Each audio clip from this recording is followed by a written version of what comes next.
Eretz Israël, elle est menacée. Allez, regardez combien d'avions qui viennent du monde entier, du Pérou, qui sont venus, un avion entier du Pérou pour venir aider dans la guerre, aider dans tout ce qu'ils peuvent aider.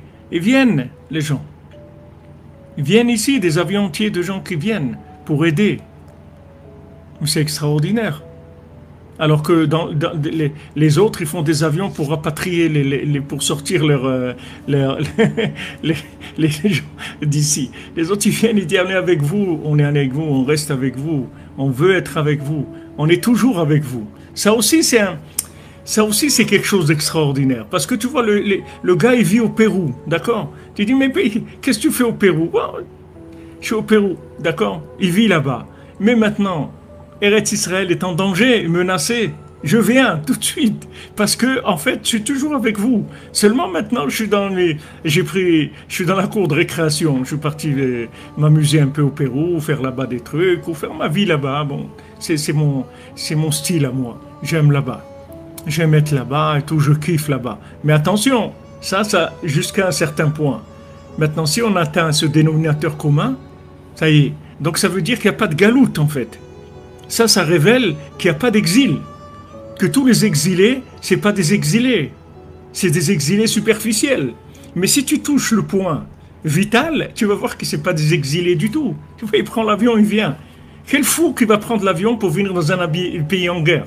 Non, non, voilà, ils organisent le Canada, l'Allemagne, tous. Ils rapatrient leurs citoyens, leurs ressortissants. Maintenant, des gens ne leur ont rien demandé. Ils sont là-bas, ils viennent. Ils viennent. Ça veut dire qu'il n'y a pas d'exil, que ce n'est pas des exilés. Ils le prouvent. Tu touches Eretz Israël, attention, je suis là, je viens. Donc ce n'est pas un exilé. Un exilé, c'est quelqu'un qui jamais va revenir ici. Qu'est-ce qu'il va venir faire ici? En plus, pour risquer de mourir ou de se prendre un truc. Pourquoi il va venir ici? Non, il vient. Parce qu'il n'y a pas d'exil, Béhémet. Tout ça, ce sont des révélations messianiques. C'est des niveaux très très élevés. Une minute de silence au Parlement allemand pour le Eretz Israël, une minute de silence en France pour... Où on a vu ça? On n'a jamais vu ça. Le bien de Esav, il sort. Tout le bien qui était kavouche chez Esav. Tout le bien qui était emprisonné chez Esav. Tout le bien...